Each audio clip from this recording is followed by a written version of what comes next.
Hi friends. బాబోయ్ ఏంటి ఇంత ఉన్నాయి అనుకుంటున్నారా? ఏంటి కాదండి, చేపలు అవి. కోనం అంట ఎట్ల పేరు. ఎంత వేసినాయి ఒక్కొక్కటి 3 కేజీలు అంట చేప. అయితే బుధవారం తీసుకొని వచ్చింది. బుధవారం తీసుకొని వస్తే మేమైతే బుధవారం సుబ్రహ్మణ్య స్వామి షష్ఠి కదా, మేమైతే తీసుకోలేదు. మా పయ్యాలు తీసుకుంటున్నారనమాట. అయితే 3 కేజీలు అన్నది. 3 కేజీలు అనగానే ఏదో బేరం ఆడేసరికి మూత పెట్టేసింది అనమాట. మూత తీయ తల్లి, వీడియో తీస్తున్నారంటే అప్పుడు వాళ్ళు మూత తీసింది. చూస్తున్నారు కదా ఒక్కొక్కటి ఎంత ఉందిరా నాయన, కోయించుకున్నారు. ఇద్దరు తీసుకున్నారనమాట, ఇద్దరు కలిపి. ఒక్కలమే అంటే అంత ఎలా తింటామండి బాబు. చూస్తున్నారు కదా, ఫ్రెష్ చేప అండి, చాలా బాగుంది చేప అయితే. ఆవిడ కటింగ్ చూడండి, ఏదైనా ఏ వృత్తి వాళ్ళకే ఇదండి. ఎంత బాగా కట్ చేసింది కదా చేప ముక్క అయితే, చాలా బాగా కట్ చేసింది. ఎందుకు అంటే వాళ్ళు అదే వృత్తిలో ఉంటారు కాబట్టి వాళ్ళకి అలవాటు, బాగా కోస్తారు. అలా అంటే ఎవరి వృత్తి వాళ్ళకి అలా అనమాట.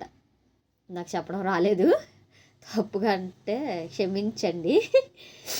చేప ముక్కలు అయితే చాలా బాగా కోస్తుంది. చూస్తున్నారు కదా, ఇది ఒకటే చేప తీసుకున్నారు. ఒక చేప తీసుకొని ఈ మధ్య గ్యాప్లో పక్క అంటే అడిగారని అటు తిప్పాను అనమాట మొబైల్, ఏంటో వినిపించగా. నచ్చితే మన ఛానల్ తప్పకుండా సబ్స్క్రైబ్ చేసుకోండి ఫ్రెండ్స్. అలాగే మీ friends and family members share చేయండి. అలాగే వీడియోకి అయితే ఒక లైక్ ఇచ్చండి.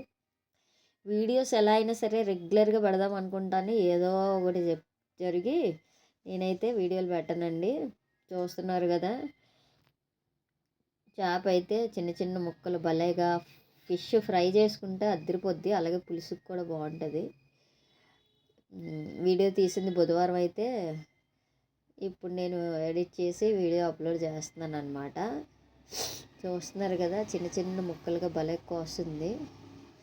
ఈ మధ్యలోనే మేము రెడీ అయ్యి ఉన్నాం అనమాట అందరమైనా. ఎందుకు అంటే పెళ్ళి అని చెప్పాను కదా, వీడియో పెట్టాను కదా మొన్న, రాట పెళ్లి కూతురుని చేయడం.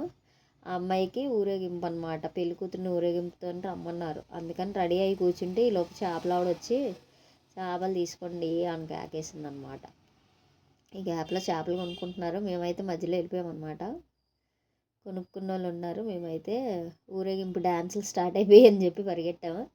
మేము వేయడానికి కాదండి బాబు, ఏసీ వాళ్ళని చూడడానికి. అదనమాట విషయం. చేప మాత్రం నాకైతే బాగా నచ్చింది. కానీ మనం తినం కదా. బుధవారం సుబ్రహ్మణ్య షష్ఠి, లక్షవారం ఏమో మార్గశిర లక్షవారం ఫస్ట్ వారము, తర్వాత శుక్రవారము, తర్వాత శనివారం. మనకి ఇంకా నాన్ వెజ్ ఉండదు. ఆదివారమే మళ్ళీ, ఆదివారం వరకు ఏమీ లేదన్నమాట. నడుము నుంచి మధ్యకి కట్ చేసి తోక వరకు కూడా రౌండ్ పీసులు కట్ చేసిందనమాట.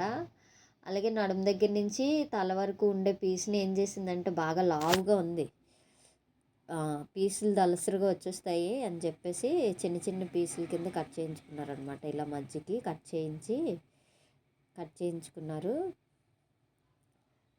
ఆవిడ కట్టింగ్కి హ్యాట్స్ ఆఫ్ అండి బాబు, ఎంత బాగా కట్ చేస్తుంది. నాకు దాని తొక్క కూడా తీయడం రాదు అస్సలు చేపలకి.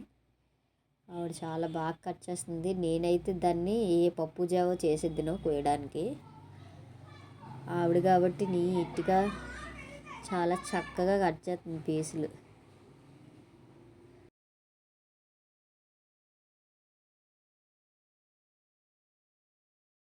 ఇంతకీ మర్చిపోయాను, మీకు వచ్చా చేపలు కోయడం? చేయడం కూడా వచ్చా, లేకపోతే నాలా తినడం మాత్రమే వచ్చా? ఏంటి అనేది కామెంట్ చేయండి తప్పకుండా. తినడంతో పాటు చేయడం కూడా వచ్చా, ఓన్లీ నాలా తినడం మాత్రమే వచ్చా అనేది కామెంట్ చేయండి. నాకైతే తినడమే వచ్చు, కొయ్యడం అయితే రాదు, అస్సలు రాదు. చేపలు చేయడం కూడా రాదు.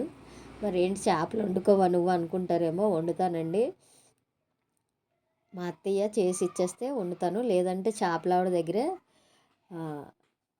నువ్వు చేసి ఇస్తానంటేనే కొనుక్కుంటాను. ఎందుకంటే చేపలు రొయ్యలు అలాంటివి మనకు చేయడం రాదండి. ఒకసారి అలానే మా ఆయన డ్యూటీ దగ్గర చేపల బజార్ ఉంటుంది అనమాట, పక్కనే ఉంటుంది కదా, చేపలు తేవచ్చు కదంటే పాపం ఒకసారి తీసుకొచ్చాడు. 3 వేలకి వరుసగా 3 కన్నాలు పెట్టుకున్నాను అనమాట, ఒక్కొక్క వేనికి ఒక్కొక్కటి. అందుకనే చేయను అనమాట.